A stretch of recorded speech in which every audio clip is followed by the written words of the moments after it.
Hey, it's Tim. It's 8:30, and we see global markets somewhat mixed this morning as we await European stress tests. We continue with the heavy slate of earnings in the U.S. and actually getting some good earnings coming through and emerging. Look at American Mobile, something we posted on the site. As we saw Asia trading higher, China up 40 basis points. Notable in that getting a lot of follow through from strategists and people looking at a bottoming of the Shanghai A shares market as possibly the foundation for a fall rally here.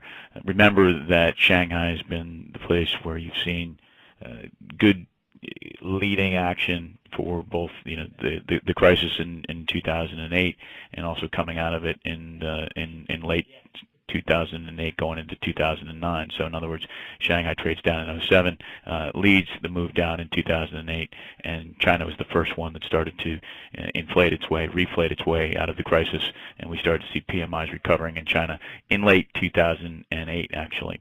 So as we wait for stress tests, we're seeing a lot of the European markets somewhat mixed, and that's despite the fact that UK GDP came out 2 times expectations. The recovery is definitely broadening, and I think the policy debate wages on whether it remain hard or soft. But I think in the EM space, the key remains to look in the mining spaces, look at the places where you've got increased cash flow yields, where you've had delevered balance sheets, where you've had companies whose earnings at current spot prices are arguably better than they were even at the lows of the markets in 2009.